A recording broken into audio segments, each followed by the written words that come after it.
So this is on the noxious weed list.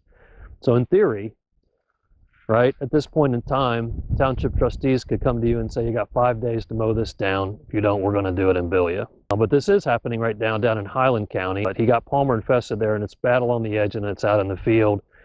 And at this point, they just sent him the letter, so he apparently does have 5 days to manage it, or they are going to come in and mow down those fields and then bill him. And I'm really interested to see if that actually happens. He's a fairly large farmer.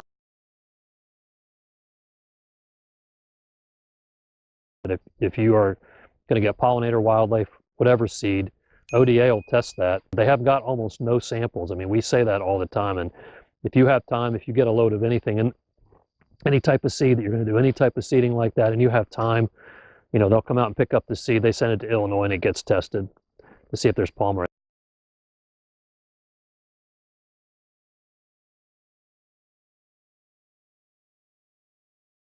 Sure. So if it came from someplace in Arkansas, with that cotton feed product somewhere in Arkansas where the Palmer had the three-way resistance, that's what you would have, certainly.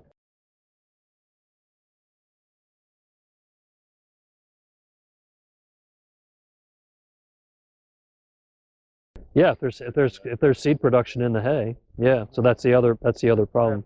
So most of this is going to start coming up with the rest of the pigweeds and stuff sort of second week of May, and from then. So I mean, you take a cutting off somewhere in there, and then you're going to get a chance to get that first flush of Palmer that's coming up in your hay before it actually gets cut off with a harvest. Is that, you know what I'm saying? So you could come in a couple weeks after that and spray something and take them out before they actually get cut off.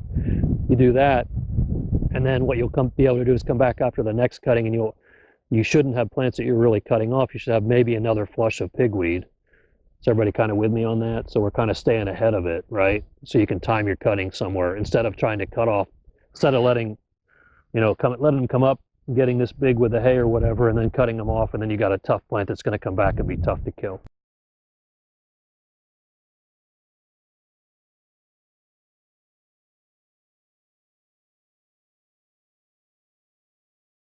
One advantage of doing that is you could spray some herbicide in there, broadleaf herbicide in there somewhere to take it out, probably, if you're going to just have that. It apparently can go to seed between cuttings, but you're certainly not going to have plants like this. You're going to have plants that come back from cutting and produce a little bit of seed. I mean, they're only going to get so much regrowth between cuttings. So that certainly is one option, not to eliminate it, but you know, that combined with because it's grass, if you're going to just do grass, and then you have the option, you got a bunch of great broadleaf herbicides you can spray in grass somewhere in there to also take them out, right? So that'd be your other option.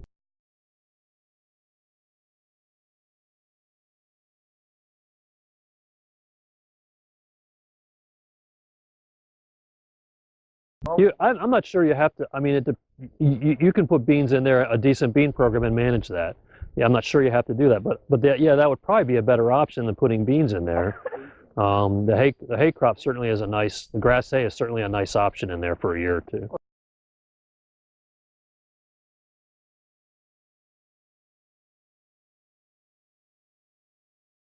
I mean, Gramoxone is what's recommended because it's the only thing that's really fairly effective on large plants. I've seen where it kind of had incomplete coverage and there was still some seed produced, so you want to have good coverage. If they were far enough along, you could still get mature seed, I think. But in this stage, I would think it would fry them off and prevent that.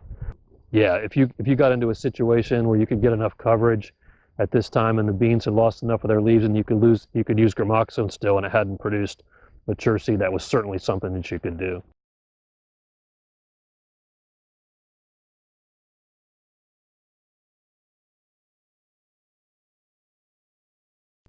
You could. I mean, I don't know that you could also walk it, and even if you may have a couple really small plants in there that produce seed. I mean, one option you would have is just load up a small amount and just right back and forth along that fence and hit it with some Gramoxone if you're nervous about it. Knowing that this is the first year for this, I don't think I would be worried about spraying Gramoxone on yours. And you're going to go to beans next year, right? So you're going to be able to see what comes up if there's a miss in your program there.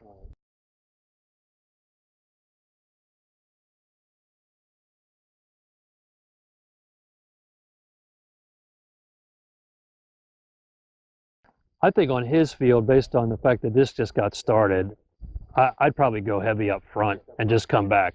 Once you have an issue, then it's going to be more important to keep it in. You can kind of debate that. I mean, I mean, and also you have the ability to sort of walk that edge. So I'm not sure you need to go full bore with a residual in the post.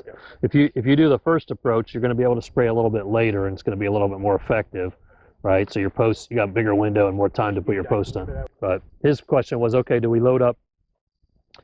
So we load up because, you know, like a Valor XLT, it's ALS resistant, so the Valor is going to be a residual. Fierce XLT, you got Zidua, Valor, and the ALS, so the Zidua and the Valor are both giving you residual, so it's going to be a little more effective, last a little longer, right? So in your situation, knowing you really don't have it, you don't need to put a residual with your post. I'd probably go with the Fierce program to keep you longer, build a bigger window for your post, and you just come back when you need to with your post. Scouting it to make sure you don't have any Palmer bigger than this if there's some out there.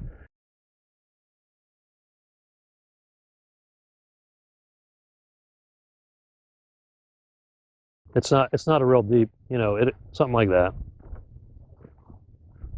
Really well adapted to no-till, but it's a shallow germinator. I mean, it's a small seed, so it's not gonna come up from as much down there.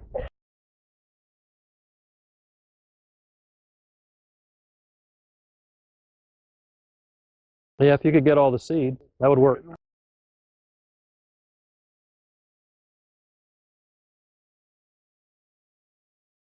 Yeah, I mean, some of that stuff probably kills seed, but the layer of diesel you can put on there isn't gonna, no.